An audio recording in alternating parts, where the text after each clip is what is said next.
Olá, eu sou o José Trajano e faço Pontapé.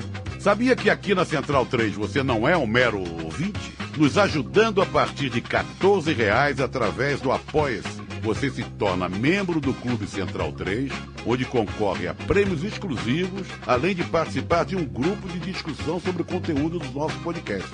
Acesse apoia.se/Central 3 e colabore com a mídia livre e independente. Cristo Redentor, braços abertos sobre a Guanabara.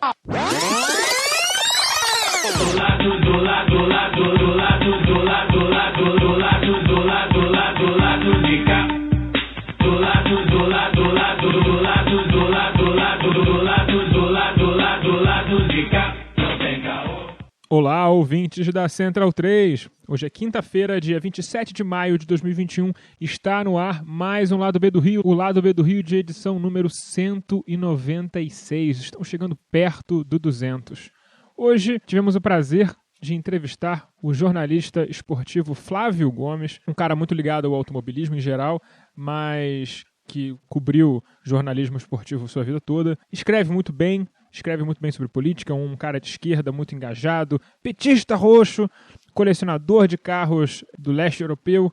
Um papo muito interessante. Ele vai falar um pouquinho sobre o novo lançamento dele, o Imola 94, que é um livro que trata não tanto sobre a morte do Senna, mas como era fazer jornalismo naquela época, como era cobrir um evento como esse, na era da falta de tecnologia, de uma tecnologia muito mais arcaica e tudo mais. E a entrevista ficou muito legal, foi um papo muito bom e eu espero que vocês gostem. No segundo bloco, eu e Daniel, que estamos aqui sozinhos hoje. Fagner teve um compromisso inadiável e não conseguimos substitutos a tempo. Eu e Daniel debatemos a questão das repercussões da CPI, da motocada de desespero do Bolsonaro e por que nós devemos sim ir às ruas no dia 29.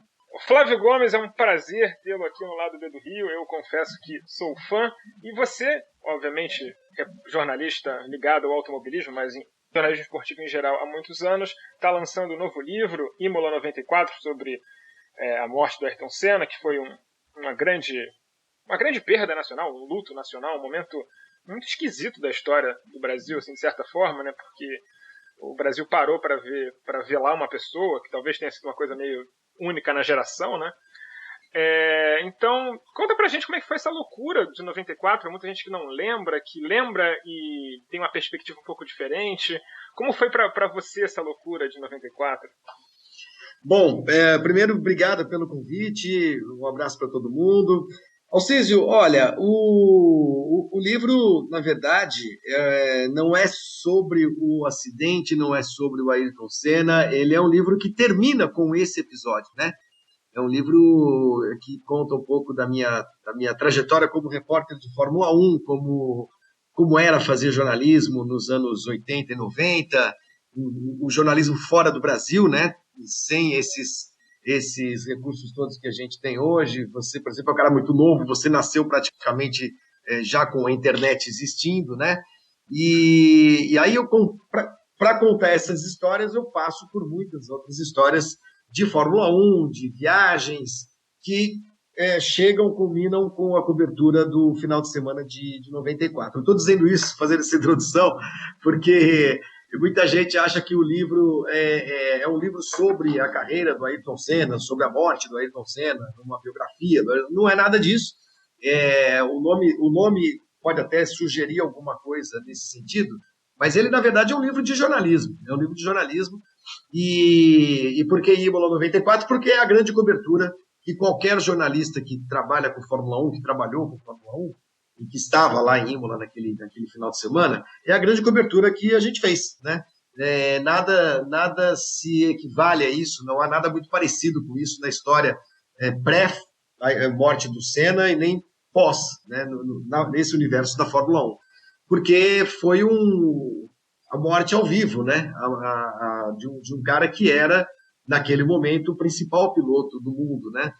O Prost tinha parado, o Piquet tinha parado, o Mansell estava correndo nos Estados Unidos, e o Senna, como tricampeão do mundo, era o cara mais importante da categoria, naquele momento, correndo na equipe que ele queria correr, né? que ele durante pelo menos 2 anos ficou namorando, ficou flertando com a Williams, porque ele não se conformava, né, de ver uma equipe com um carro tão bom que fosse capaz de superar o talento que ele tinha e que ele achava que era superior aos demais. E numa certa medida, acho que todos os pilotos pensam um pouco assim. Então, aquela temporada foi uma temporada que começou com uma expectativa muito grande de a gente ver um domínio até então nunca visto na Fórmula 1 e acabou daquele jeito, com um acidente na sexta volta lá do Grande Prêmio de San Marino. Você me pergunta como é que foi? Bom, a gente pode dar essa resposta de várias maneiras, né? Como é que foi como jornalista, como é que foi como fã de Fórmula 1, como é que foi pessoalmente. Como jornalista, eu posso dizer para você, Alcísio, que foi o fim de semana em que eu mais trabalhei em toda a minha vida, porque eu tinha perfeita noção, convicção de que era um episódio histórico que a gente não viveria nada muito parecido nunca mais, provavelmente. E como acho que não vai acontecer mesmo. Flávio, Daniel falando aqui. Eu sou bastante mais velho que o Alcísio, eu nasci em 1980, então eu sou daquela geração que cresceu com Fórmula 1 na TV, nos jornais, de forma massificada, né? A certa época da minha vida, ali pelos 9, 10 anos, eu acompanhava muito mais Fórmula 1 do que propriamente futebol, que eu sempre gostei. Como é que você lê esse fenômeno de um esporte que é de elite, né? Até porque tem uma barreira à prática muito grande, que é você ter acesso a carro, coisa que custa caro, né? Circuitos e tal. Esse esporte de elite ter virado um fenômeno de massa, como virou no Brasil dos anos 80 e início dos 90, até anterior ao Senna, né? Que acabou sendo o ápice de tudo isso, o grande herói nacional, e terminou nesse acidente trágico, e conforme o Alcísio falou, né, o país parou para receber o cortejo. Para não deixar também o Alcísio sem resposta a respeito desse luto coletivo, do país parar, eu acho que não poderia ser diferente, né? Eu acho que a gente vê esse tipo de manifestação, de reação do público sempre que morre alguém que é muito popular, né? Sei lá, Getúlio Vargas foi assim, Roberto Carlos vai ser assim, Ayrton Senna foi assim, enfim, são esses caras nas suas áreas, né? Essas pessoas são fenômenos populares, fenômenos de mídia também. Aí é aquela comoção. Além da maneira como aconteceu, né? A maneira como aconteceu, porque as pessoas viram acontecer, né? Viram o acidente acontecer, viram ele morrer na prática, né? Por isso que eu acho que isso potencializou a comoção. O evento em si já é um evento muito triste, claro, muito trágico, mas eu tenho certeza que a maneira como aconteceu acabou levando a essa comoção coletiva quase incontrolável que a gente viu aqui no Brasil. Com relação à Fórmula 1 ter virado um esporte de massa, claro, ela nunca foi e nunca será, o automobilismo nunca foi e nunca será um esporte de prática em massa, né? Porque é um esporte caro, é um esporte que exige um automóvel de competição, então não é uma coisa, não é que nem jogar bola na rua.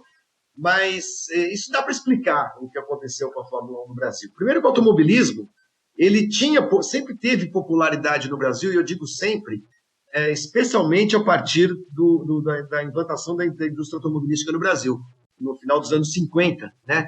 E nos anos 60, durante toda a década de 60 do século passado, com as fábricas de automóveis chegando ao Brasil, se instalando no Brasil, começando a produzir carros aqui, o carro sempre teve uma relação com o jovem muito estreita, né? A coisa da liberdade, de ter o seu automóvel, o seu bem. O carro sempre fez parte do imaginário das pessoas, né? Como bem. E as fábricas, elas investiam muito em automobilismo, investiam muito em corrida, porque as corridas eram um grande laboratório para elas, né? E assim o automobilismo se popularizou, especialmente a partir do que acontecia em Interlagos, né? Porque a gente tinha a indústria automobilística basicamente sediada aqui no estado de São Paulo, o autódromo, que era um autódromo que recebia todas essas fábricas, todos os pilotos, era o grande autódromo do Brasil, não vou dizer que era o único, mas era o principal, sem dúvida. E aí aconteceu uma sequência de pilotos, que começa com o Emerson, e que só foi parar com a morte do Senna, que durante mais de 20 anos foram protagonistas de um esporte mundial que, naquela altura, estava ganhando a televisão, né? Estava começando a ser transmitido ao vivo e aqui no Brasil pela TV Globo. Então a gente teve o Emerson campeão em 72. O cara ganhou a primeira corrida dele em 70. Foi campeão em 72 e 74 ele foi bicampeão. Aí, nesse meio tempo, ali apareceu o José Carlos Patti, que já começou a ganhar a corrida também. Ganhou uma, depois acabou morrendo. Mas ganhou aqui no Brasil. Aí vem Nelson Piquet. Aí vem uma equipe brasileira, o Persuca. Aí vem Nelson Piquet. Piquet começa a entrar em decadência depois dos seus 3 títulos mundiais. Surge o Ayrton Senna. E ganha 3 campeonatos do mundo também. E o Emerson não ganhou mais campeonatos por causa da Copersucar, né? Do projeto Copersucar. Mais ou menos. É claro que ele, se ele continuasse na McLaren, ele talvez pudesse ter a chance de ganhar campeonatos de novo, ou pelo menos continuaria ganhando corrida. O projeto da Copersucar era um projeto difícil, não é uma coisa que deu errado, não foi um fracasso, não foi um fiasco, nada do que essa imagem do passado sugere, porque fazer uma equipe de Fórmula 1 nascer partir do zero, né? No Brasil, ainda, fora da Europa, com os recursos que existiam aqui no Brasil, recursos técnicos de material, exato, era muito difícil. Mas foi uma equipe que tem uma história parecida com a da Haas, por exemplo, agora, que é americana e está aí há 5, 6 anos e não consegue fazer nada. E a Copersucar foi para o pódio aqui no Brasil, foi para o pódio nos Estados Unidos, chegou a terminar o campeonato na frente da McLaren, na frente da Lotus. Então, não é um fiasco completo. Mas, enfim, sai o Emerson, surge Piquet. Piquet ganha os seus 3 campeonatos. Senna começa a ganhar campeonato também, ganhar a corrida. Então, durante mais de 20 anos, 2 décadas, os brasileiros foram muito bem-sucedidos, né, na pista. Ao mesmo tempo que o futebol fracassava, o futebol em termos nacionais, em termos de seleção. O Brasil foi campeão em 1970 e só foi ser campeão de novo em 94, justamente no ano em que o Senna morreu.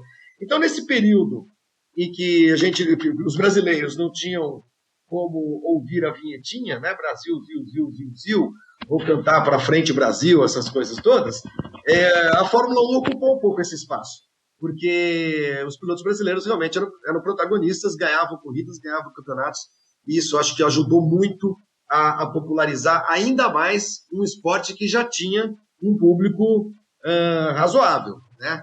Pelo fato, como eu disse, de ter crescido nos anos 60 acompanhando corrida de automóvel.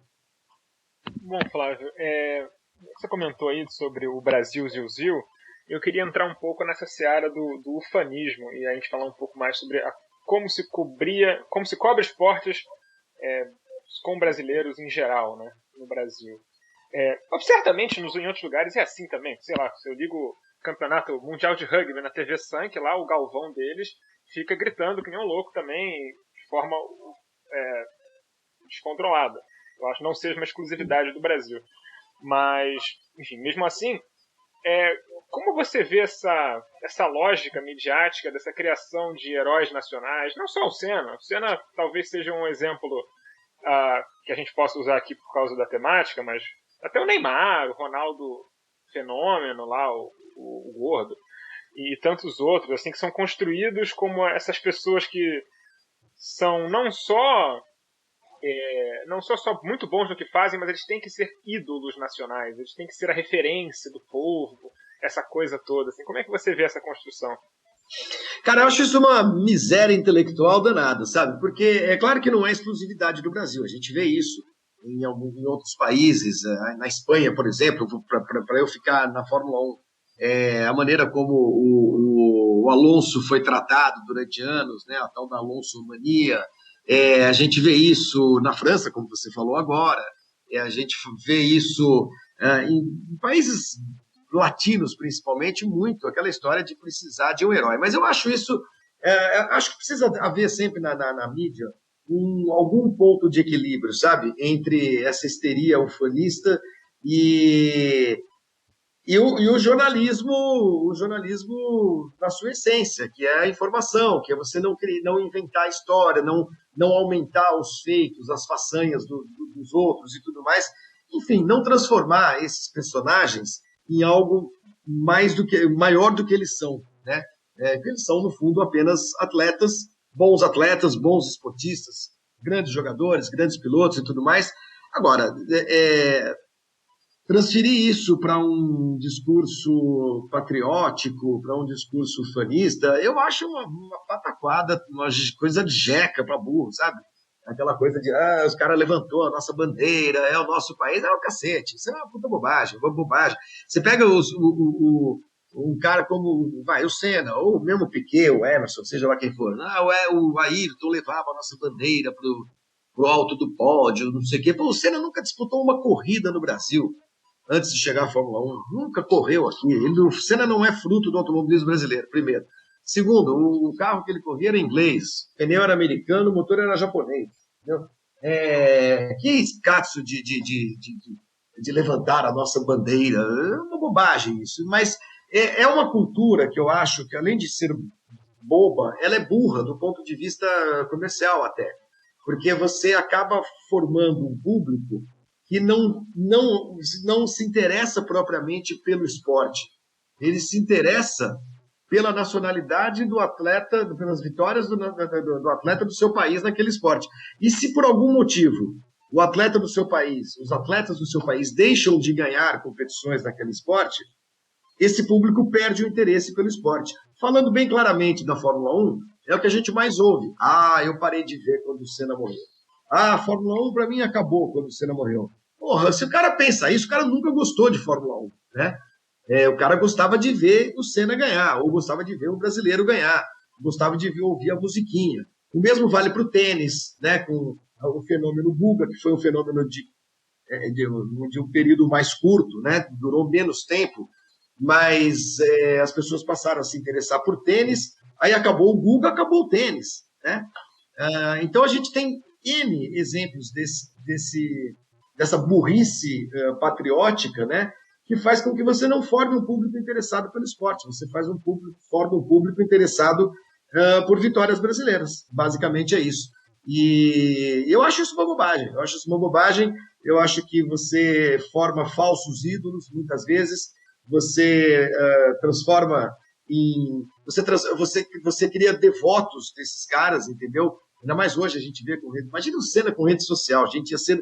Nossa, se existisse rede social em 1994 ou nos anos 90, o mundo seria insuportável, porque você passa a ter os defensores, os devotos, os cenistas, os piquetistas, os fitipaldistas, sei lá o quê, e a vida vira um inferno.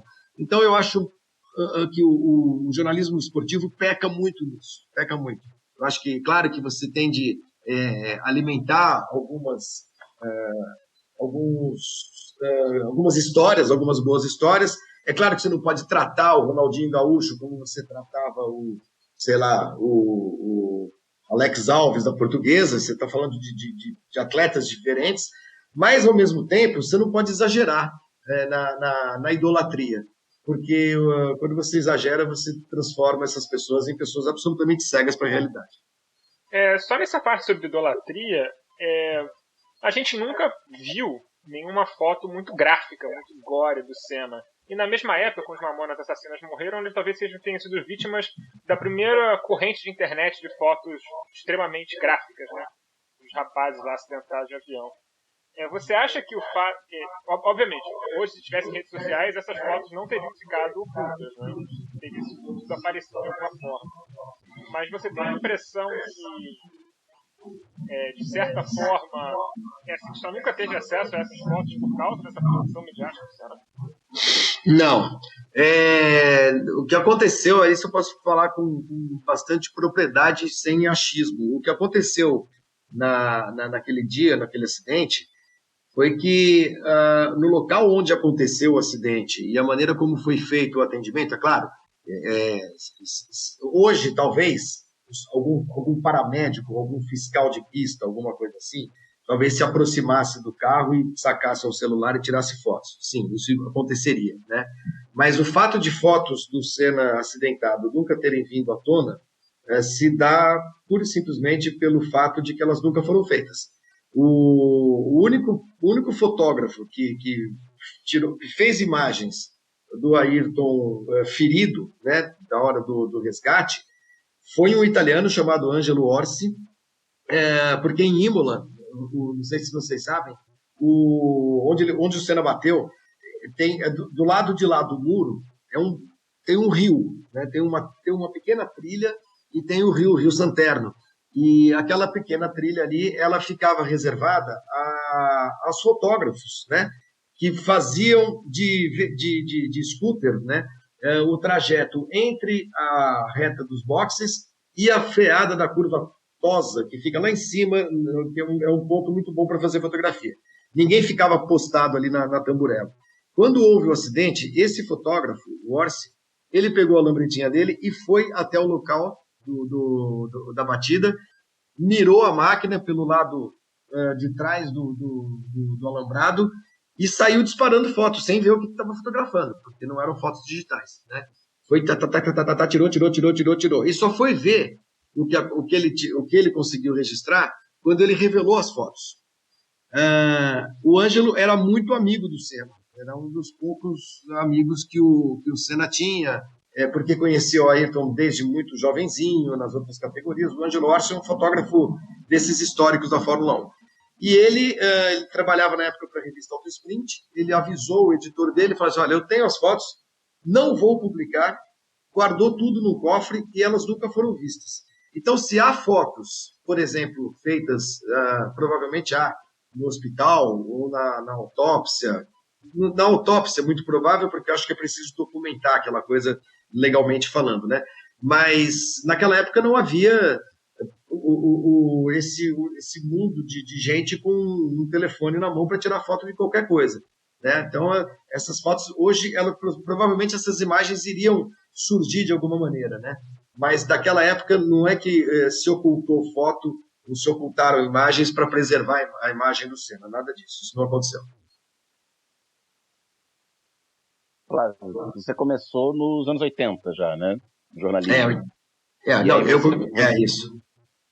Então você está desde os anos 80 nessa seara, você passou por redação do jornal escrito, TV aberta, TV fechada, site, revista, publicação independente. Como é que você vê as mudanças que o jornalismo passou nesses quase 40 anos? E a questão das novas mídias e como, apesar das novas mídias, né, que lá no início da internet, nos anos 90, existia um certo discurso de que a internet democratizaria a informação. Por um lado, todo mundo passou a ter acesso a produzir conteúdo, mas desse excesso de conteúdo produzido a gente tem muito lixo, podemos chamar assim, e a imprensa corporativa diminuiu muito o espaço de trabalho remunerado, digno, para os profissionais, e os grandes proprietários acabaram ficando mais fortes, digamos assim. Como é que você vê isso e o papel e as possibilidades da mídia independente hoje em dia? Olha, a concorrência entre o jornalismo de verdade, o ofício, o jornalismo profissional, e essas novas plataformas, essas novas mídias, esses novos produtores de conteúdo, a concorrência é desleal, né? Porque o que acontece hoje é que, de fato, eu não vejo grande problema em as pessoas terem ferramentas para divulgar o seu conteúdo, dizerem o que elas quiserem, enfim, está tudo bem. Mas o problema é confundir isso com jornalismo, né? É confundir qualquer conteúdo só porque ele está sendo produzido em vídeo, ou porque ele está sendo produzido em texto, ou porque está sendo produzido em áudio, né? Confundir tudo que está sendo feito nessas mídias com o jornalismo é o que é um grande problema. Porque o jornalismo como profissão, o jornalismo como ofício, ele tem métodos, ele tem princípios, ele tem procedimentos, né, que a gente, profissional, procura cumprir, pelo menos, o trato da informação. E essas outras pessoas que não são jornalistas, que não têm essa formação e que produzem todo tipo de conteúdo que você pode imaginar, essas pessoas fazem isso sem filtro nenhum. Em muitos casos pode ser legal, pode ser uma coisa positiva, é o que você falou, democratizar, digamos assim, a difusão da informação. Por outro lado, cara, a gente fica exposto a um esgoto, vou usar um termo engraçado, a um esgoto inesgotável, né? Porque o jornalismo, de uma certa maneira, é um filtro, ele é um filtro da realidade, né? Ok, é meio arbitrário o jornalista ser aquele cara responsável por dizer o que é importante, o que não é, o que acha que é importante, o que não é ser dito, ser registrado. Mas, de uma maneira ou outra, é um filtro, né? Posso exagerar aqui a diferença entre um médico e um cloroquiner, né? O médico é um filtro entre a necessidade de um paciente e aquilo que a ciência ensinou para ele, para que ele possa aplicar naquele paciente. Se você não tem esse filtro, você tem um Bolsonaro, entendeu? Que o cara vai lá e pega uma caixa de cloroquina e quer enfiar no rabo das pessoas. Então, o jornalismo é um pouco do filtro, é o filtrar a informação, né? Eu acho ele importante, eu acho ele essencial, eu acho ele sagrado, mas essa batalha da gente que trabalha com jornalismo e os bilhões de produtores de qualquer coisa que hoje a gente chama genericamente de conteúdo, é uma batalha inglória, porque o conteúdo de um youtuber que fala de absolutas irrelevâncias, sei lá, do cachorrinho que ele foi dar banho e do telefone dele que quebrou, sei lá o que, essas bobagens que a gente vê na internet, esse cara tem muito mais gente prestando atenção nele, né, do que tem, por exemplo, o Bob Fernandes com o seu canal no YouTube que analisa notícia, que traz notícia, que interpreta notícia, que procura jogar uma luz nos fatos. Então é uma concorrência difícil, inglória, mas, enfim, ela é necessária. Eu acho que ser jornalista hoje é enxugar um pouco de gelo e brigar com esses produtores e produtoras de conteúdos irrelevantes que estão tomando conta do mundo.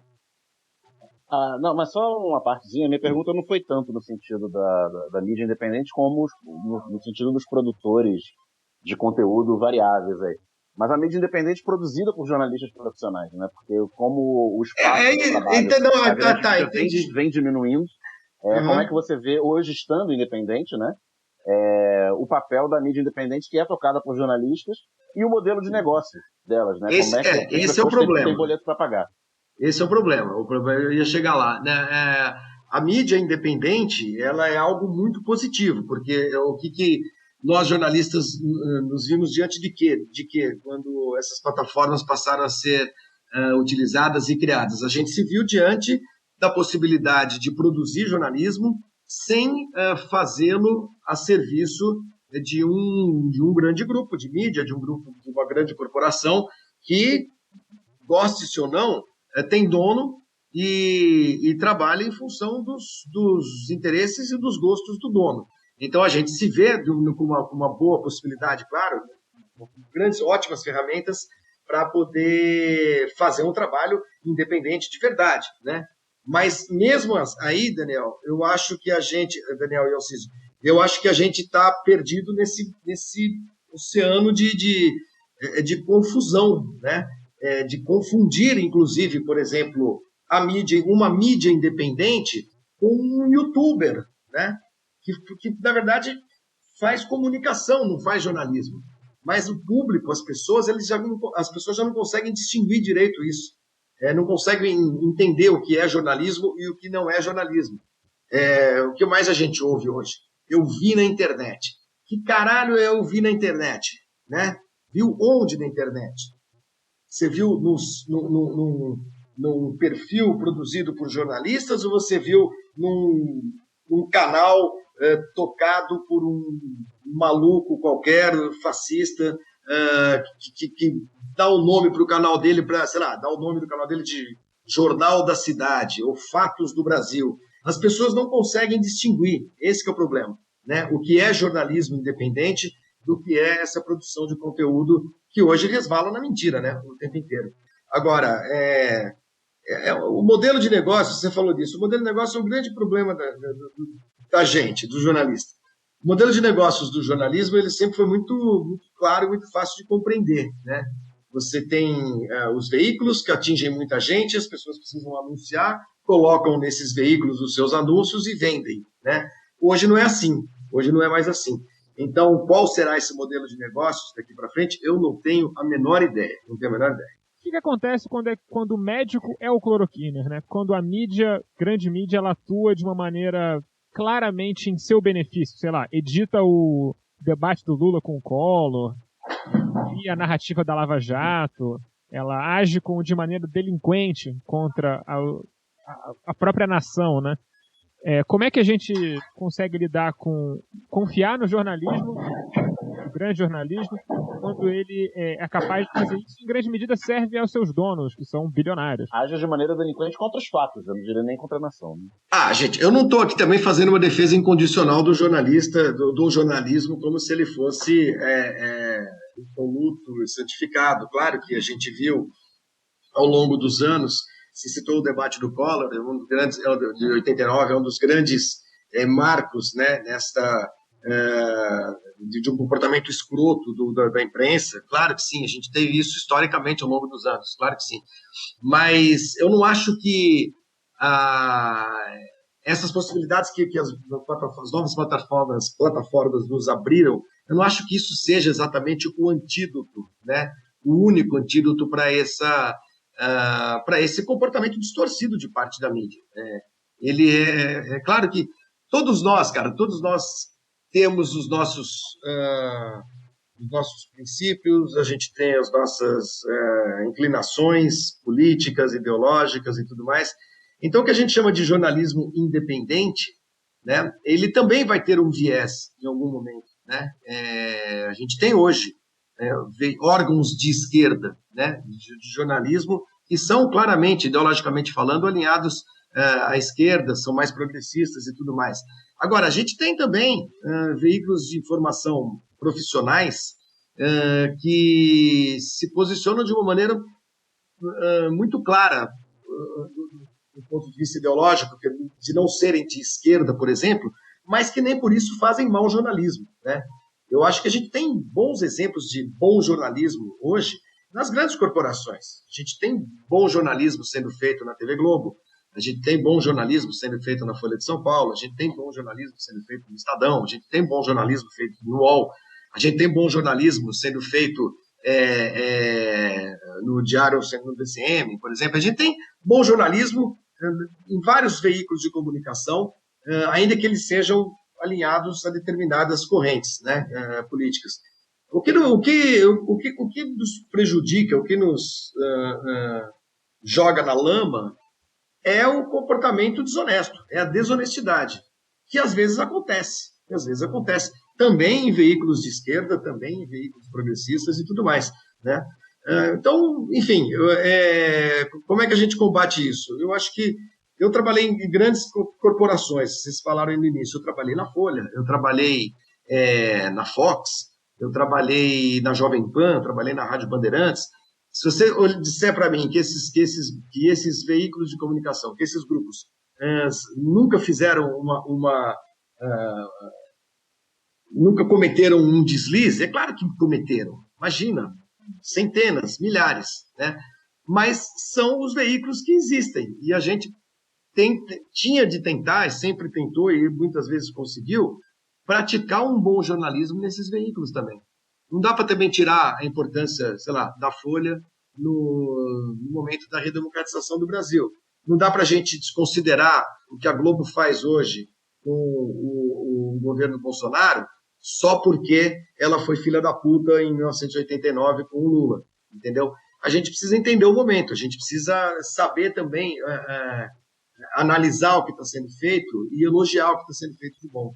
Eu acho que muita coisa boa se faz, inclusive, nesses grandes veículos de comunicação. A postura crítica do leitor é fundamental, até para ele filtrar o conteúdo que ele lê, né? Flávio, você teve sempre como carro-chefe aí da sua carreira o automobilismo, mas se envolveu também no jornalismo esportivo de maneira geral. Nos últimos anos na Fox, você participava na ESPN também, né, de toda a cobertura do futebol, dos programas de futebol.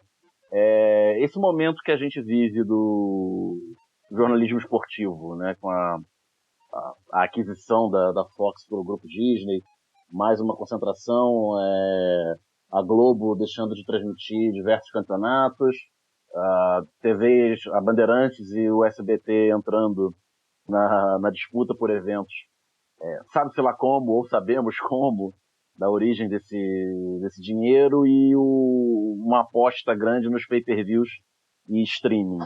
A gente vai ver uma maior concorrência no mercado esportivo, ou a gente está rumo a uma maior elitização do acesso ao conteúdo de eventos? Olha, tá todo mundo apostando, dá para perceber que tá todo mundo apostando no streaming, e não é só no esporte, né? No entretenimento, também no jornalismo em alguns momentos, e eu acho que não está havendo exatamente nenhuma quebra de monopólio. Aqui no Brasil, o que está acontecendo aqui no Brasil nesse momento, eu acho que é o seguinte: a gente tem um grupo de mídia que é hegemônico no país, que é o Grupo Globo, e que há alguns anos, 2, 3 anos talvez, percebeu que o futuro é streaming. E no futuro, a maneira de assistir, de consumir televisão, vai ser muito diferente do que é hoje, né? Hoje a gente ainda paga TV a cabo, mas se você botar na ponta do lápis ali, você gasta para TV a cabo, se você, ao invés disso, assinasse 2 ou 3 serviços de streaming para as coisas que te interessam, você iria gastar muito, muito menos. Eu acho que esses grandes grupos de comunicação perceberam isso. Por isso a Disney eu conheço muita gente que está fazendo isso. Está assinando Exatamente. 3, 4 streamings e cancelou a TV a cabo. Exatamente, porque a TV a cabo, o que me parece é que a TV a cabo tende a encolher muito, né, na medida em que as pessoas no Brasil tenham um acesso melhor à internet, né, porque o streaming depende 100% de um bom sinal de internet, e isso ainda não temos no Brasil inteiro. Mas está na cara que o futuro vai ser esse, né? A Disney não comprou a Fox porque queria o Benjamin Bach e o Fábio Sormani lá fazendo programa de esportes. Claro que não. Eles compraram a Fox porque eles compraram todos os estúdios de produção da Fox, de filmes, de animação, todo o portfólio da Fox. Para quê? Para colocar no seu serviço de streaming, né?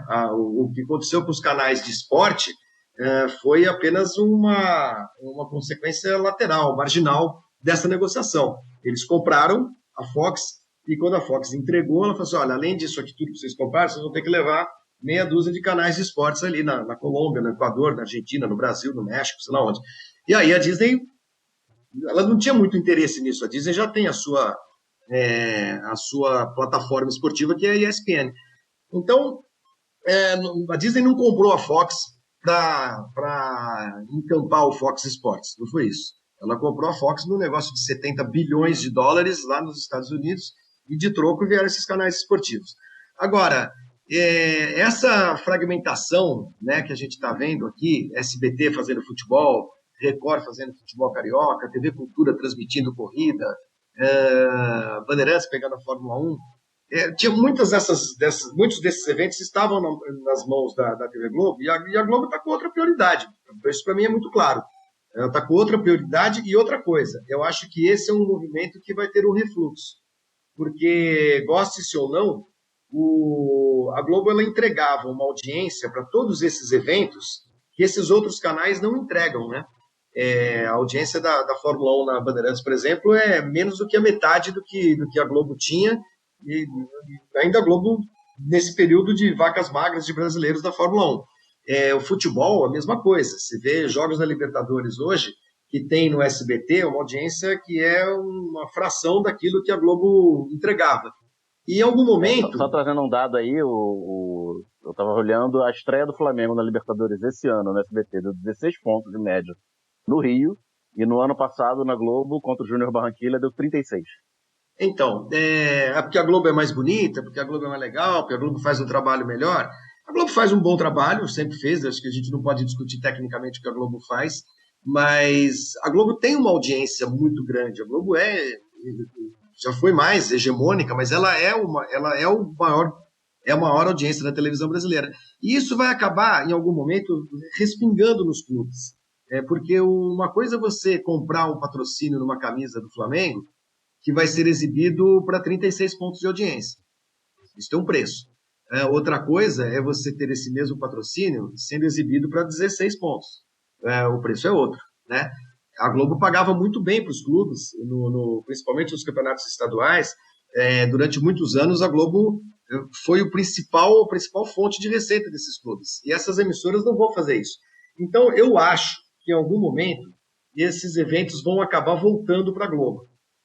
Mas, assim, eu acho que os clubes, as confederações, o pessoal da Fórmula 1, por exemplo, os caras vão bater na porta da Globo e vão negociar nos termos que a Globo quiser. A negociação vai ser mais favorável à Globo. Não sei se vocês viram, hoje a Globo já comprou os jogos das eliminatórias, todos, né? Que era um negócio que estava meio pendurado aí. Teve aquela TV Walter Abrão, que anunciou que tinha comprado os Jogos do Brasil, uma coisa meio esquisita. Teve aquela transmissão lamentável da TV Brasil. Da TV Brasil, aquela coisa patético aquilo. E aí a Globo agora, assim, o que deve ter acontecido? Eu imagino, né? Não tenho dados, mas esses valores devem ter diminuído.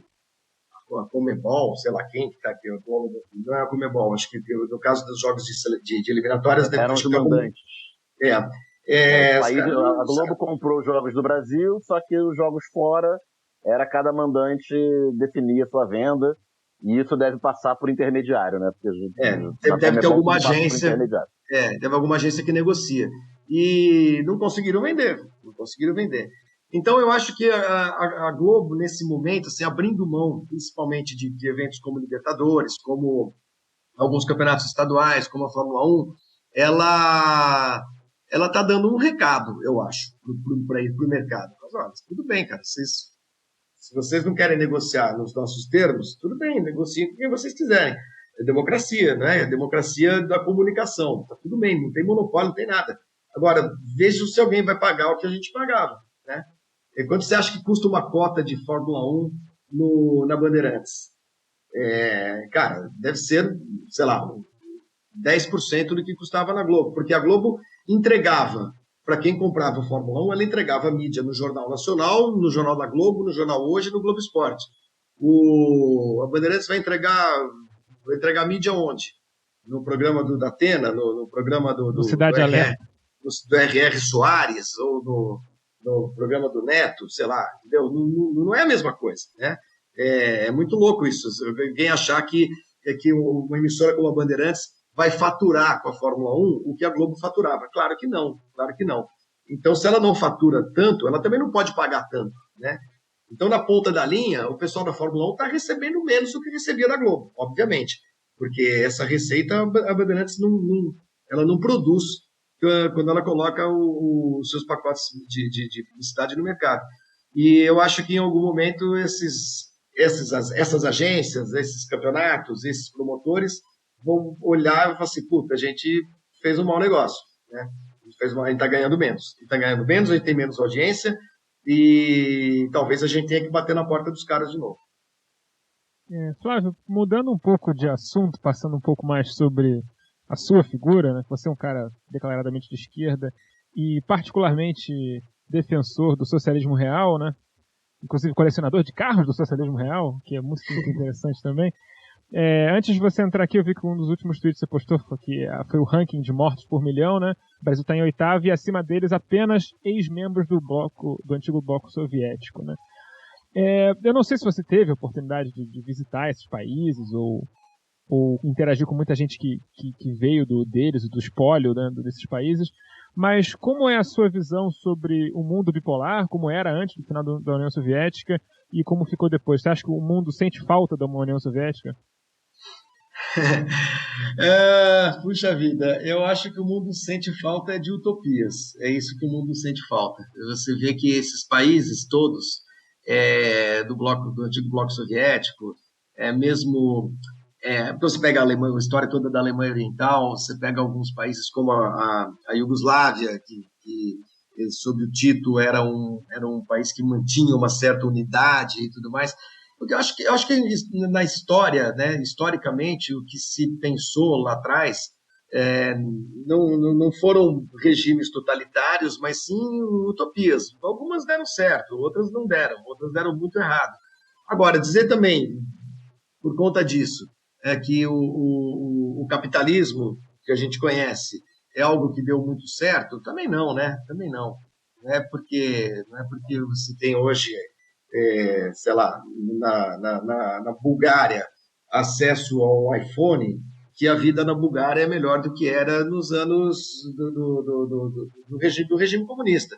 O problema é que muitos desses regimes eles acabaram derivando para regimes totalitários, né? Agora, cara, eu enxergo a história da seguinte maneira. Eu acho que a gente vive sob eternas ditaduras, né? Elas são ditaduras de naturezas diferentes, muitas vezes. Dá para a gente dizer que hoje quem vive no mundo ocidental não vive sob uma ditadura da economia de mercado, do capitalismo predador que a gente vê em todos os países ditos desenvolvidos. A vida é boa, a vida é melhor do que era na Romênia, do que era na Hungria, sei lá, eu não sei. Eu tenho muito contato com muita gente, por exemplo, que viveu na Alemanha Oriental durante o período em que a Alemanha era dividida, né, de 1949 até 1991. E tem muita gente que tem saudade de um outro tipo de vida, né, que acha que trocou uma ditadura por outra, né? Uma ditadura meio disfarçada de economia de mercado, que é o que a gente vive no Ocidente hoje. Agora, dizer que o capitalismo, como a gente o conhece, é um regime político-econômico que deu super certo no mundo inteiro, é uma falácia, né, cara? A gente vê países capitalistas, dito capitalistas, que nunca tiveram regimes socialistas ou comunistas, que vivem num estado de desigualdade absoluto, de miséria, de escassez. O Brasil acho que pode ser o maior exemplo disso. O Brasil é uma democracia, mas eu acho que democracia não é só você eleger alguém, não é só você votar, ir às urnas e votar. É você lutar por uma sociedade mais justa, né? E aí o nome que você quiser dar a isso, você pode escolher, né? Agora, aqui o socialismo, ele prega, ele defende uma utopia, nem sempre alcança, mas isso a gente não pode negar, as boas intenções, pelo menos. Flávio, falando em utopias, desilusões e ditaduras, e a Associação Portuguesa de Desportos? Essa é uma distopia, né? A portuguesa ela é uma vítima do que virou o futebol, né? O futebol, nesses últimos 20 anos, ele passou a ser uma máquina que movimenta um dinheiro que clubes como a Portuguesa já não geram, já não conseguem produzir. Quando você tinha, sei lá, nos anos 70, nos anos 80, primeiro que o futebol não era tão caro, né? Você conseguia fazer um time de futebol sem gastar o que se gasta hoje, com salários, com estádios, com arenas, como se fala e tal. E você vendia 2 jogadores por ano, você conseguia sustentar um clube, um time competitivo e tudo mais. Mas a gente está numa era diferente, né? Uma era de super salários, super investimentos, dinheiro que um clube como a Portuguesa jamais vai conseguir gerar, né? O que gera, por exemplo, um clube como o Flamengo, como o Corinthians. E a Portuguesa, coitada, a Portuguesa, mesmo assim, a duras penas, até ali 2013, estava se mantendo entre os 10, 12 principais clubes do país, na colocação do Campeonato Brasileiro, pelo menos, mas ela sofreu um golpe mortal, né, que foi o rebaixamento em 2013. Um golpe realmente mortal, porque aí o clube que tinha como grande fonte de receita, praticamente única, o dinheiro da televisão, e na época era um dinheiro da casa de 25 milhões de reais ali por ano para disputar o Campeonato Brasileiro, essa receita prevista caiu para 2 milhões. E como é que você faz futebol assim? Você não faz. E a Portuguesa não estava preparada para isso. E aí é o que está acontecendo com o Botafogo, é o que vai acontecer com o Vasco, é o que vai acontecer com alguns clubes que não conseguem. O Vasco talvez não, porque o Vasco é um time que tem tem muita torcida, ainda ele tem uma capacidade de gerar renda, de gerar receita, se for bem aproveitada, é capaz que os caras consigam se reerguer. Mas você pega um clube como o Botafogo, por exemplo, que caiu agora para a Série B. Vocês acham que o Botafogo volta com o tanto de dívida que tem, com a incapacidade de gerar receita? Não volta. É um clube fadado a caminhar para esse abismo, para onde foi a Portuguesa, para onde foi o América, para onde foi, sei lá, o Guarani, a Ponte Preta. Clubes que não têm condições de competir com esses grandes clubes do mainstream que a gente vê hoje, como Palmeiras, São Paulo, Flamengo, Corinthians. Alguns que conseguiram mecenas, como é o caso do Palmeiras, né? O Palmeiras, em 2012, estava para cair para a segunda divisão. E aí aparece a Crefisa, que caiu para a segunda divisão. Em 2013... 12 caiu, 14 ele quase caiu de novo. Aí 14 quase isso. 12, em 2013 disputou a segunda divisão, é verdade, que a Portuguesa estava na primeira, que eu até cunhei uma frase da qual me orgulho muito, eu falava assim, meu maior medo é a Portuguesa virar o Palmeiras. Eu lembro. Então, e aí, em 2014, chega lá, a tal da Crefisa, despeja um caminhão de dinheiro ilimitado, e aí você faz futebol. Aí fica mais fácil, né? E a Portuguesa não teve isso. Então, vivemos hoje num certo ostracismo, mas eu vou dizer uma coisa para vocês, cara. Agora não, claro, nesse último ano e meio, longe de estádio, ninguém está podendo ir aos jogos e tudo, mas eu não me importo muito onde está a Portuguesa jogando, não. Eu acho que o prazer de ver o teu time, a paixão que você tem pelo teu time, na divisão que tiver, contra o adversário que for, tá tudo bem, cara. Tá tudo bem. Aí é uma forma muito autêntica de amor mesmo, sabe? De paixão por um clube de futebol. Eu já te vi falando sobre isso. A Portuguesa foi o clube que ficou ininterruptamente na Série A. Para quem não sabe, para os jovens de hoje, ficou ininterruptamente na Série A de 1978 a 2002, né? Foi vice-campeão brasileiro em 96, semifinalista do Brasileiro em 98, caiu em 2002, mas chegou a voltar para a Série A umas 2 vezes, se eu não me engano. Mas você falou que a maior alegria que você viveu no Canindé foi a Série B de 2011, né? A Barcelona. Sim.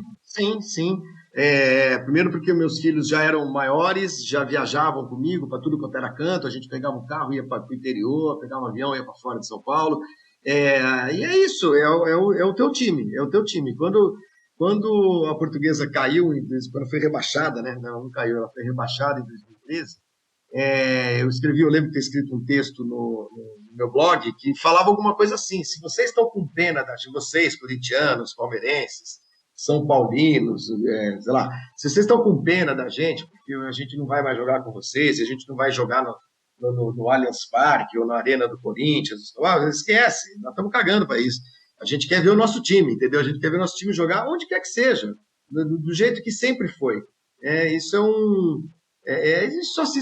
só entende quem gosta de algum time, né? E gostar de um time que não te dá quase nada de volta, certamente é uma maneira muito, muito verdadeira de amor mesmo, sabe? De paixão. Porque eu, meus filhos, meu pai, a gente não pede nada em troca. A gente só quer ter o direito de ver o nosso time jogar. Flávio, nos últimos anos a gente viu aí o surgimento da era híbrida na Fórmula 1, da Fórmula E. Agora tem até competição de moto elétrica que eu ouvi outro dia, parece um som de broca de dentista, uma coisa meio agoniante de ouvir. E, assim, o mercado do automobilismo em geral anda acuado, né? Questão de crescimento global, muitas cidades europeias querem remover os carros dos seus centros. Parece que, de fato, a relação geral da sociedade com o automóvel anda mudando. Você que é um fã do carro, como é que você vê essas mudanças e como é que você vê o futuro do carro? Você acha que a indústria do automóvel vai tentar emplacar uma era elétrica mesmo ou vai tentar manter no carro de combustão?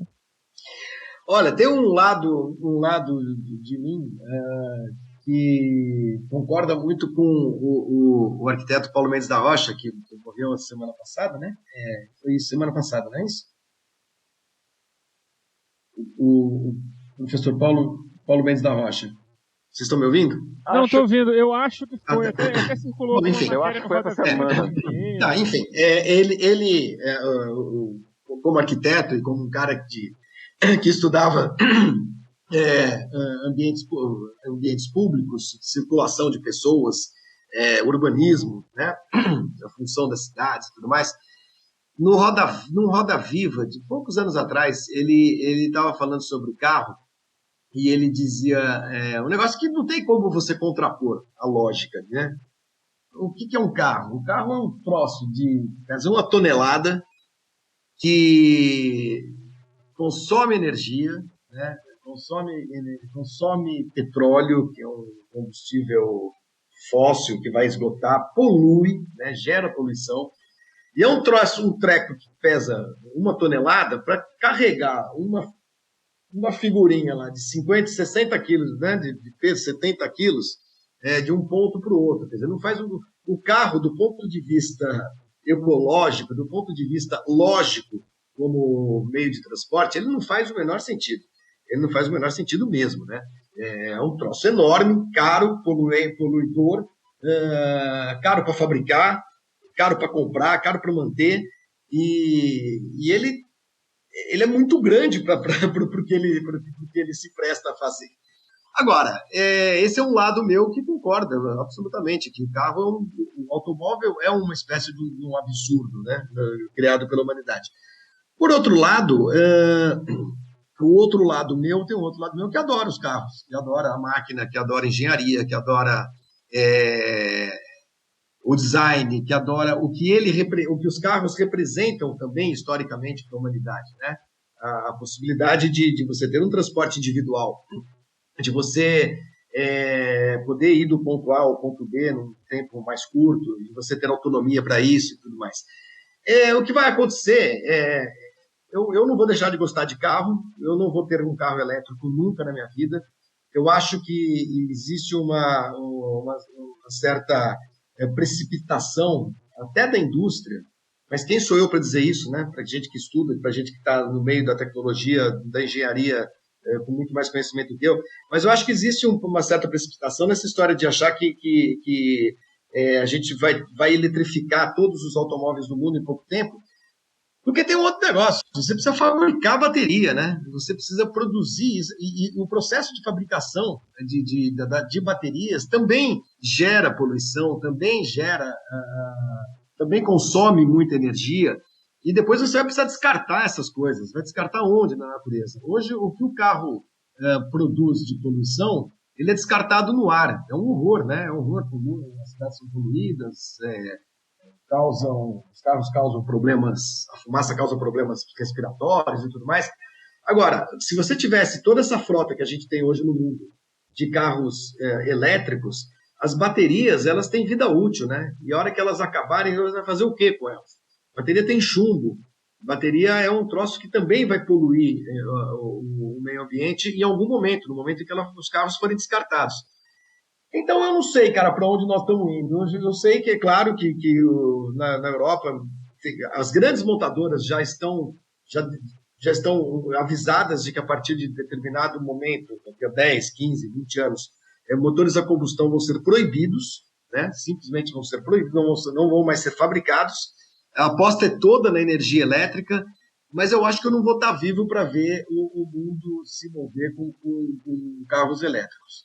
E eu vou continuar gostando dos meus carros, que poluem, que fazem barulho, que fazem fumaça e tudo mais, mas eu acho que a gente também não pode vilanizar o automóvel do jeito que a sociedade vilaniza, né?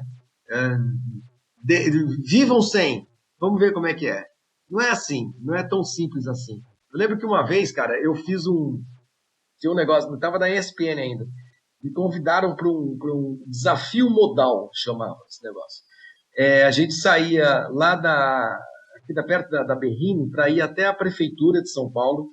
Aí era o seguinte, era um cara de bicicleta, era um cara de patinete, era alguém a pé, alguém de moto, alguém de ônibus, não sei, tinha todos os modais possíveis e eu de carro, né? Quando eu cheguei, eu fui um dos últimos a chegar, fui um dos caras que mais demorou para chegar, porque foram às 6 horas da tarde, para sair lá da Berrini, para chegar no centro da cidade, o trânsito desgraçado, errei o caminho e tudo. Mas foi engraçado, porque quando eu cheguei, as pessoas me olhavam como se eu fosse uma espécie de demônio, sabe? O cara do carro, olha, esse é o cara do carro. Aí a vontade que eu tinha de dizer, escuta, vivam sem carro, né? Se você precisar pegar a estrada para ir lá para sua casinha lá de Maresias, você não vai a pé, você não vai de bicicleta, você não vai de patins, você não vai de asa delta, vai o caralho, vai de carro, entendeu? Então, a gente não deve vilanizar, demonizar o automóvel do jeito que muita gente demoniza, né? Eu sou uma pessoa meio radical em um monte de coisas, mas eu acho que no trato com o automóvel a gente precisa ponderar uma série de coisas e não pode jamais esquecer o tanto que o automóvel é importante também para o ser humano. Não dá para negar isso.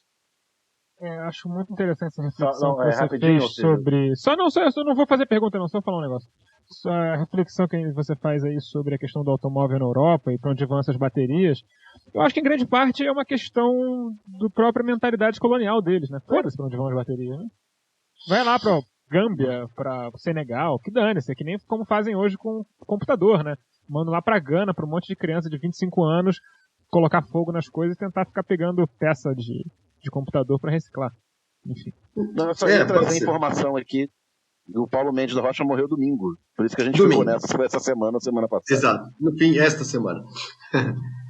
Bom, Flávio, eu falo com tranquilidade, porque, como já falei em off, leio você há muito tempo, você é uma das pessoas que eu mais admiro como escritor em si, gosto muito do seu texto. Você está com um livro novo aí, o Imola, que já está fora de tiragem, né? Sua primeira tiragem acabou, estão lançando aí uma segunda. Então, quem quiser entrar nessa fila de espera para o seu novo livro, como é que faz?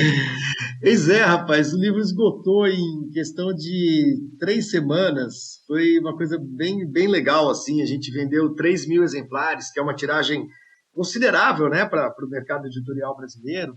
E aí nós estamos rodando mais 1.000, uma segunda edição, já com algumas correçõezinhas, inclusive, e tal. E essa venda vai ser feita só pelo site da editora, cara, porque também estamos vivendo um novo momento no mercado editorial, né? As livrarias, boa parte delas fechada, muitas fechando as portas.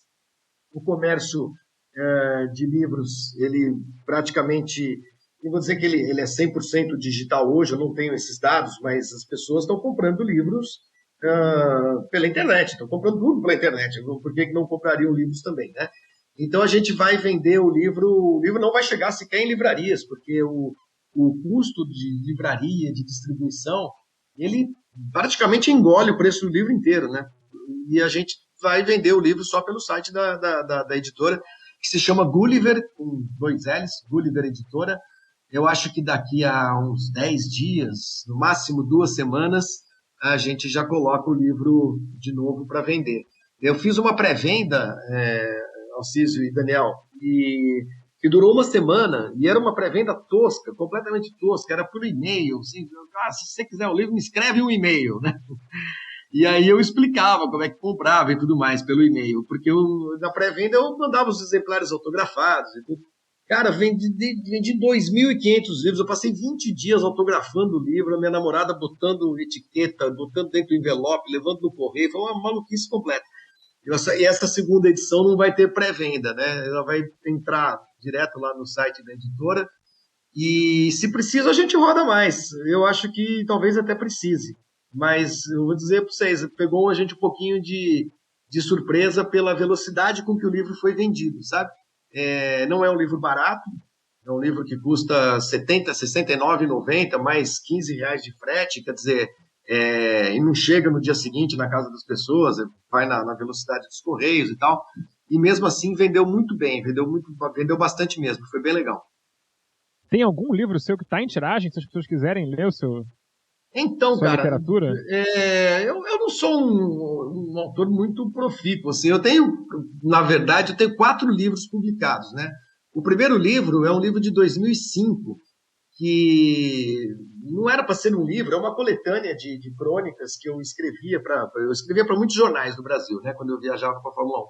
E eu tinha uns textos que eu chamava de diário de viagem. E esses textos ninguém publicava, porque geralmente era muito grande, já estava em crise de papel, os jornais não tinham espaço, aquelas coisas. Mas uma grande amiga minha, jornalista, Alessandra Alves, ela na época estava montando uma editora, ela e o marido, e ela falou, não, você tem que juntar esses textos. Ela lia os textos, que eu publicava às vezes no meu site, sei lá. E ela falou, não, esses textos têm que ser publicados, não sei o que e tal, e virou um livro. Né? Isso foi em 2005, chama-se O Boto do Reno.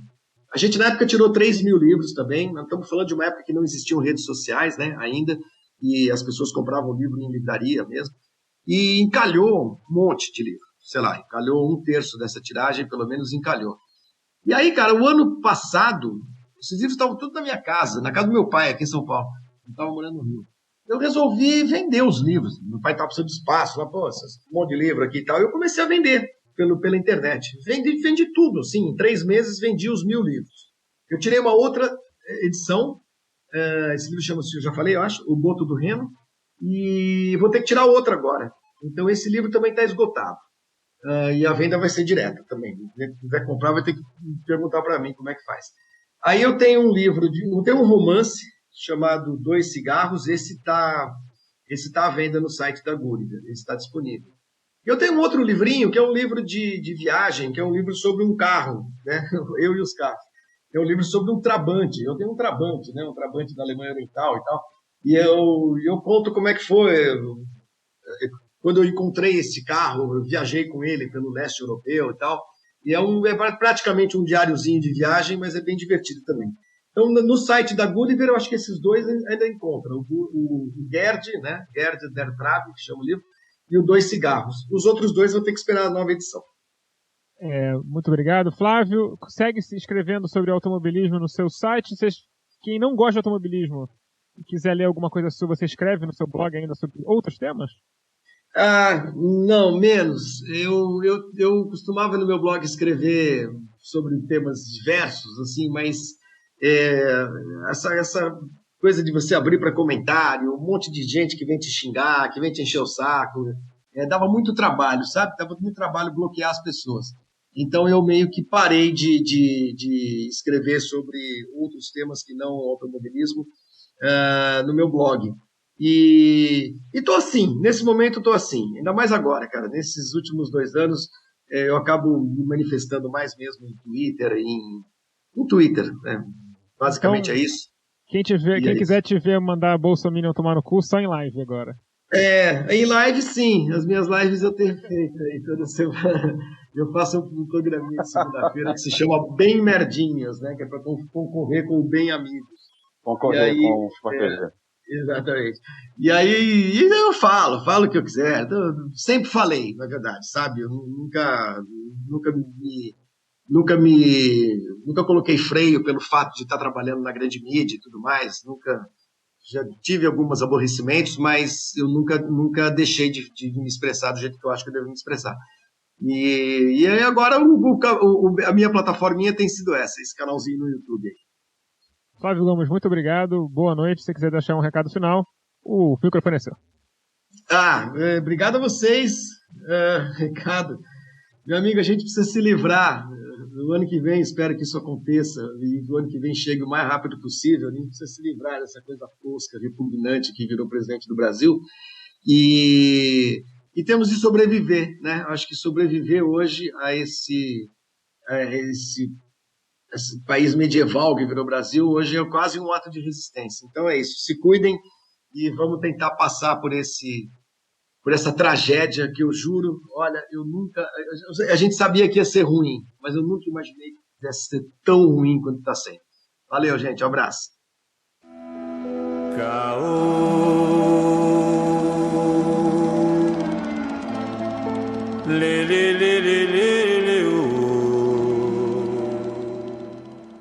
Diferente de quase todo podcast semanal de notícias como o nosso, nós não vamos falar da CPI essa semana. Como diria Pedro Dalto gritando nos áudios lá do Meio Delírio, Cristiano, eu não aguento mais! Então a gente vai falar de outras coisas, falar das repercussões que a pandemia anda causando na política brasileira, que são, nesse momento, mais interessantes do que o conteúdo da CPI em si. Até porque eu tenho certeza que boa parte dos ouvintes está ciente do que está acontecendo, se não está acompanhando direto, né? Porque que a audiência de todas essas transmissões da própria TV Senado, a audiência está recorde e tal, então eu imagino que esteja muita gente ouvindo, muita gente vendo o que está acontecendo lá na CPI.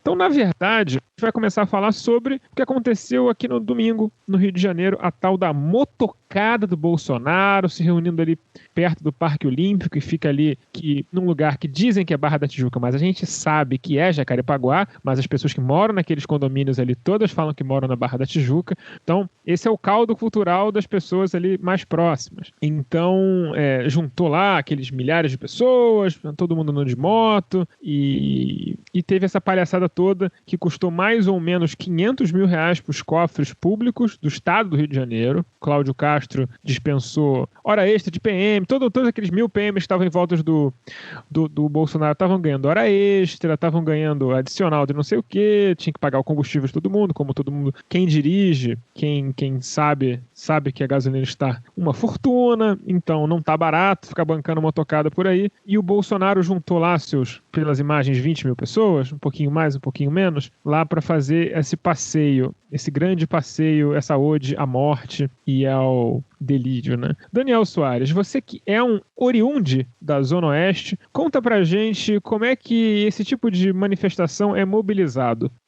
Lembrando que a minha Zona Oeste é outra, né? Para quem não é do Rio de Janeiro, o centro do município do Rio de Janeiro fica no extremo leste, né? Então o que é chamado de Zona Oeste é praticamente 2/3 do território do município, com metade da população. E essa área de Jacarepaguá e Barra da Tijuca, na verdade, ela fica no meio geográfico do município e tem um maciço montanhoso que a separa do resto da Zona Oeste. Então eu sou desse outro pedaço, do pedaço mais a oeste mesmo, suburbano, e a Baixada de Jacarepaguá, Barra da Tijuca e Recreio é outra coisa, embora tecnicamente seja tudo Zona Oeste. Bem, eu não assisti ao vivo as cenas no domingo, fiquei tocando a minha vida, porque fez bem, né? Não precisa ter gastrite, né? De forma voluntária, deixa acontecer naturalmente, como diria a música. Mas a gente vai lendo, vai vendo coisa, né? Circulou, não sei se, não confirmei se é verdade, mas circulou que tinha abastecimento gratuito para quem foi aparecendo no evento, né? Enchendo o tanque de uma moto, que aos preços atuais, a gasolina R$6 é um dinheiro considerável, né? E teve quem ajudou a mobilizar também foram associações de motociclistas do Rio, de olho em decretos e medidas provisórias do governo federal que, digamos assim, favoreçam a categoria. Algo como aconteceu no ato dos caminhoneiros, né, em Brasília, também com uma promessa de ações a favor de caminhoneiro. Mas esse varejo, assim, digamos, não importa muito, né? O que importa é que a gente o que a gente viu no domingo, e provavelmente vai ver outras tentativas de mobilização midiática aí, né, do presidente nas próximas semanas. É uma tentativa desesperada de mostrar apoio das ruas, de se mostrar popular, enquanto ele vai despencando nas pesquisas de opinião. Ele ainda tem um núcleo de apoio bastante considerável, considerando que a gente está no momento mais desastroso da história do país. Você tem aí de um quinto, um quarto da população o apoiando de forma decisiva, né? Frente a tudo que está acontecendo. É incrível que isso aconteça, mas vem caindo. E parece que só em coisa de um mês perdeu 5 pontos percentuais, né? De 30 para 25, um pouco menos. E aí é narrativa de tentar se mostrar popular, e é aquela coisa, né? 20 mil pessoas num ato desse faz uma imagem grande, passa uma imagem, né, de apoio e incondicional, mas 20 mil pessoas são 20 mil pessoas. O país tem 200 milhões de pessoas. E por isso chegou a hora da gente também mostrar o nosso lado, né? Que o nosso lado também ocupa a rua, que o nosso lado também tem muita gente, que o nosso lado também tem disposição. Infelizmente, né, no momento atual, na pandemia, isso não dá para fazer isso toda hora, não dá para fazer isso de qualquer jeito. Tem que fazer isso tomando todos os cuidados necessários. Mas sábado vai teatro, né? Pois é, antes de a gente passar para a manifestação do nosso sábado, dia 29, que eu acho muito importante a gente conversar sobre o o que está rolando e sobre, enfim, essa ideia de ir às ruas. Eu só queria pontuar algo que o Daniel tocou, mas que eu acho muito importante, é ressaltar que muita gente ficou muito desesperada no domingo, ficou absolutamente em pânico com aquelas imagens. Estamos perdidos, olha quanta gente está com ele. Mas, gente, esse tipo de imagem é exatamente o objetivo daquilo. Se você for considerar que tinha 1000 PMs, mais só de moto, fora o outro aparato policial extra, né? Já está falando aí de 5% das pessoas que estavam lá estavam com expediente, estavam batendo ponto. Sem número de motoqueiros e tal, estavam ganhando dinheiro para encher o tanque da moto para poder fazer aquilo como se fosse época de campanha, final de campanha aí de vereador, porque o Bolsonaro é um vereador e a gente nunca pode perder esse eixo, né? É por isso que ele hoje, quinta-feira, no dia que estamos gravando, estava inaugurando um pontilhão de madeira em São Gabriel da Cachoeira. Exatamente. De 18 metros. Extremo noroeste do Amazonas. 18 metros de comprimento, que já tinha sido inaugurado em março. Ele anda pelo Brasil inaugurando obras que já foram inauguradas. Inclusive, tem sido um grande hábito recente inauguração. Não podia nem chamar de inauguração, era ato alusivo à inauguração. Pois bem, então assim, ele está numa campanha de vereador para ser reeleito presidente.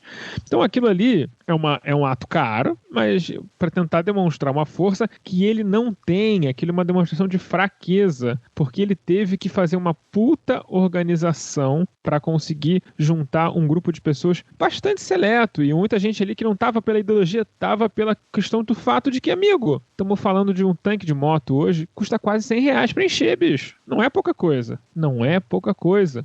E para uma pessoa que vive disso, que usa essa moto para transporte, para trabalho, faz uma puta diferença, né? Então, assim, isso tem que ser colocado em perspectiva, e a galera de esquerda, em geral, tem que se acalmar um pouco. O Bolsonaro nunca esteve tão fraco. Ele conseguiu se queimar com o exército de uma forma, acho que ainda maior, com essa história do Pazuello aparecer lá. Eu acho que esse é o ponto final desse debate, porque já tem um monte de continha apócrifa no Twitter e no Facebook de Pazuello, governador do Rio 2022.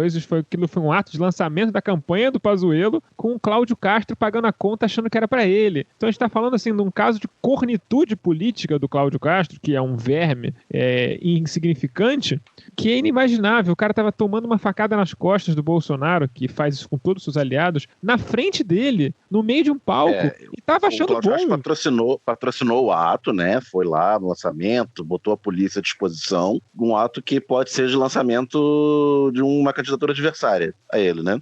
E como já comentamos aqui, ninguém é Cláudio Castro.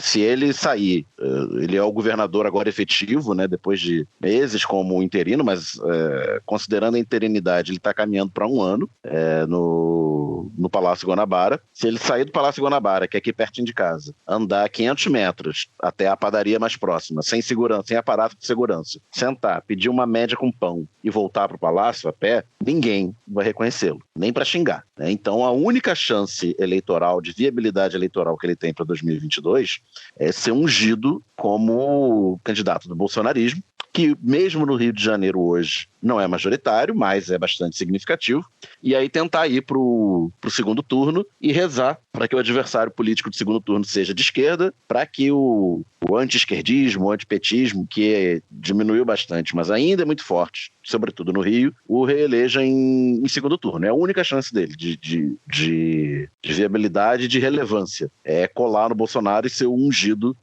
desse sistema bolsonarista, digamos assim. Se ele tiver que concorrer com um outro ungido, seja o Pazuello ou seja qualquer um, ele acabou. Ele vai voltar pro buraco de onde ele nunca deveria ter saído. Pois é, ele vai voltar, sei lá, ser um cantor gospel C ou D, talvez. Um vereador eleito com 10 mil votos na rabeira ali do quociente eleitoral. Pois é.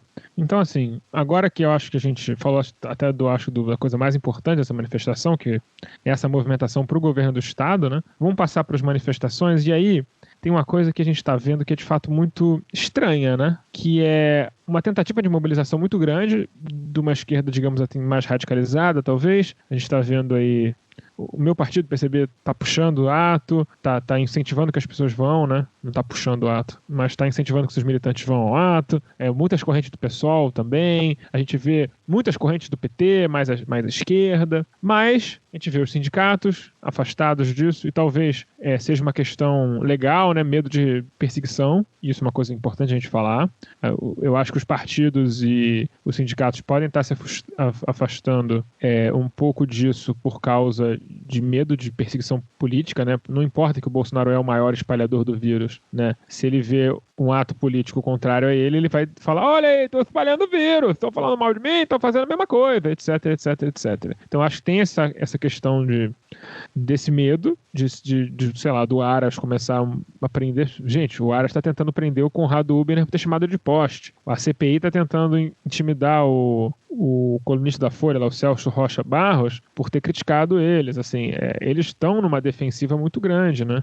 Mas, enfim, você percebe um movimento de desincentivação da rua, né? E isso é uma coisa que eu acho muito curiosa, porque a gente vê aí os fakes do establishment, a gente está falando dos próprios partidos não estarem em cima, fazendo propaganda, isso atrapalha a mobilização e tudo mais, né? Mas, infelizmente, é uma coisa que incomoda um pouco, na minha opinião, assim. Me incomoda bastante, na minha opinião, essa tentativa de desvalorizar a rua, porque são as mesmas pessoas que estão batendo palma para a mobilização na Colômbia, bateram palma para o Black Lives Matter nos Estados Unidos, bateram palma para a insurreição no Chile, que terminou com a nova Constituinte, mas parece que no Brasil não pode. No Brasil a gente tem que esperar 2022. E tem essa dicotomia de análise fática que me incomoda muito, que é o seguinte, pô, bicho, que você está querendo me dizer, então, que a gente vive num estado fascista, o Bolsonaro é um fascista, um totalitário, mas que... o que está acontecendo? A gente tem que esperar a próxima eleição para tirar ele? A gente não está com pressa de tirar ele? Me parece um tanto quanto incongruente essa lógica. Eu não sei o que o Daniel pensa. É fundamental para o Brasil se livrar desse cara o quanto antes, na minha opinião. E tudo que a gente puder fazer para abreviar o mandato dele, a presença dele no Planalto, melhor. Mas quem está com o objetivo de ocupar o Planalto a partir de janeiro de 2023 faz o seu cálculo. E nesse cálculo, o Bolsonaro sangrando é melhor do que um Mourão ou qualquer outro, dependendo da estratégia da retirada, né? Parece que o TSE, não sei qual instituição mais foi autorizada a quebra de sigilo da campanha, né, de 2018, da chapa Bolsonaro-Mourão. Isso potencialmente poderia ser um caminho para a cassação de chapa, né, que leva os dois de uma vez só. Então, você ter alguém minimamente responsável, digamos assim, no Planalto, pode atrapalhar o cenário que se desenha para o final de 2022, mas o custo humanitário de manter Bolsonaro no poder é muito alto frente a qualquer cálculo eleitoral. Pois é, assim, e essas mobilizações, eu sinceramente acho, e eu acho que a gente tem que muito pensar quais são as possibilidades. Eu acho que talvez isso seja uma coisa que talvez fosse debatível, eu acho válido. Pensa assim, o que adianta ir às ruas se o impeachment do Bolsonaro hoje é praticamente impossível? Né? Com a história do tratorão, que a gente sabe que o Congresso está na mão do cara. E por mais que não vai, mas mais que acontecesse, por exemplo, amanhã do sábado tem 1 milhão de pessoas na Paulista, 500 mil aqui no Rio, serem manifestações de grande monta, assim, manifestações maiores, muito maiores que o 15M, por exemplo, no ano retrasado, já perdi a temporalidade do mundo.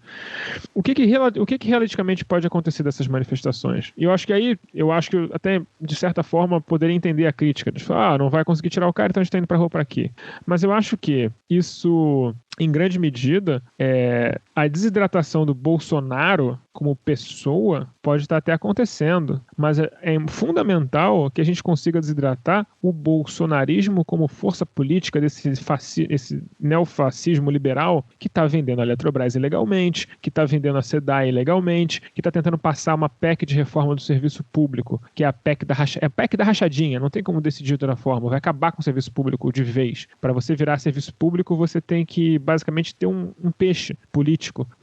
Você acaba com a lógica da impessoalidade no serviço público, né? Isso está sendo tramitado pelo Lira. A gente está vendo tentativas de destruição do regimento interno para destruir a capacidade da oposição se articular e muitas outras coisas. Tem tanta coisa acontecendo na Câmara que fica até difícil, né? Outro dia teve um debate sobre maconha medicinal que terminou em agressão de um deputado, enfim.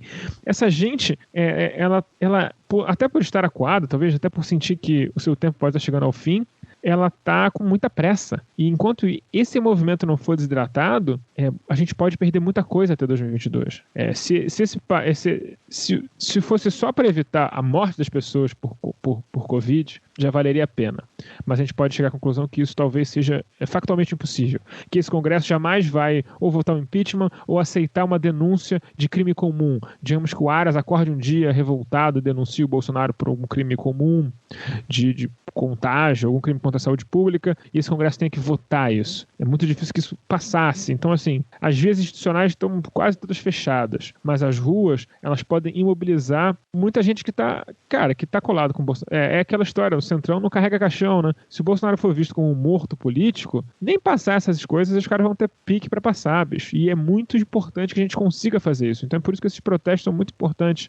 Infelizmente, parece assustador falar isso, mas eu acho que as mortes por Covid no Brasil, elas não podem mais ser evitadas. Elas não podem mais ser evitadas. O que for acontecer, vai acontecer, e é por isso que virou essa lógica de proteção coletiva foi pro cacete, né, cara? É por isso que a gente tá meio perdido, é por isso que a gente tá sendo obrigado a... É por isso que talvez seja por isso que tá acontecendo o que eu falei na terça-feira, no lado B Notícia, do fiscal de comorbidade, né? Que, na verdade, você tenta colocar na sua cabeça uma ordem do que seria o ideal pro PNI, não do que ele é, do que ele deveria ser, porque o PNI, de fato, é muito ruim. Como a gente já descobriu na CPI, em grande parte porque os próprios ministros da Justiça não fazem a menor ideia do que é o PNI. Quando perguntados, tanto Queiroga quanto Pazuello não sabiam responder coisas básicas sobre o PNI. Então eles não sabem o que está ali, então obviamente vai estar qualquer coisa. E atos massivos na rua ajudaria, se não derrubar o Bolsonaro, também pode aumentar a política e percepção, né? Política, percepção e perspectiva de poder. Quanto mais esse governo for visto como um governo moribundo, melhor. Melhor tanto no aspecto humanitário da pandemia, quanto no que você falou, de barrar essa agenda da xepa, digamos assim. Então, é fundamental que esse governo, se não morrer, se arraste de forma moribunda pelo próximo ano e meio. Pois é, e assim, eu posso estar sendo muito fatalista de alguma forma em falar sobre a pandemia desse jeito, mas infelizmente a gente está vendo aí na CPI, a gente podia estar todo mundo já imunizado, entendeu? A gente poderia estar com 75% da população com cobertura vacinal e está com uma situação muito diferente na nossa pandemia, muito diferente, mas infelizmente isso me parece que até por como funciona o vírus, a propagação, mesmo se o Bolsonaro saísse hoje do poder, a gente ainda veria para esse platô de 2.000 mortes por dia por pelo menos mais uns 3 meses. Então, do jeito que está essa disseminação do vírus, a própria disseminação da desinformação que é associada ao negacionismo e essa tentativa de forçar uma vida normal num mundo completamente anormal, a coisa é muito complicada. Não me parece ter uma solução simples e direta, mas eu espero que a gente consiga de alguma forma se mobilizar, ir às ruas quem pode, com a sua PFF2, com o máximo de distanciamento social possível, para a gente botar pressão nesse governo, porque eu acho que a única coisa que a gente pode fazer como povo agora é isso, botar pressão e mostrar que a gente está indignado e que a gente espera que essa CPI dê resultados. As manifestações podem ajudar, dependendo do seu tamanho, a fazer a CPI ganhar força também, a chegar a resultados melhores, aos promotores de justiça que vão receber esses processos se sentirem mais pressionados a denunciar essas pessoas. Não é só o Aras, nem todo mundo ali tem foro especial, isso vai para milhares de promotores pelo Brasil, dependendo das suas responsabilidades.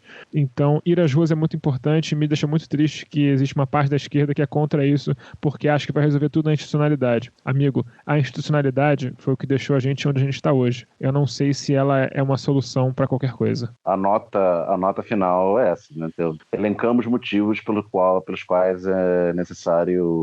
são necessários ir para a rua, e é claro, quem pode, quem se acha seguro para isso, tomando todo tipo de precaução. Não vou ficar enumerando aqui, né? Você tem vários tutoriais aí circulando na internet de como você não vai conseguir eliminar risco, porque é impossível eliminar, mas é possível diminuí-los muito, né? Diminuir o risco em muito. Então, tome os devidos cuidados e quem puder e se sentir confortável para a rua. Pois é, se você tem dúvidas sobre protocolo de segurança, procure o Twitter do Zamiliano. Zamiliano, apresentador do Revolu Show. Vou ver se eu coloco na descrição do episódio o link da descrição dele, do que ele tem um conjunto legal assim, de medidas e tal. Ele explica bem, então se você tiver dúvidas, eu vou tentar botar o link aqui. Daniel, boa noite. Boa noite. Espero que os atos sejam muito bem sucedidos no sábado e até semana que vem. Boa noite. Faço minha das palavras do Daniel. Espero que os atos sejam bem sucedidos. Espero que tenhamos aí bons números nas ruas, números em peso e que quem for se cuide bem e tal, máscarazinha, vai estar tudo certo. E eu aguardo vocês semana que vem com mais Lado B do Rio.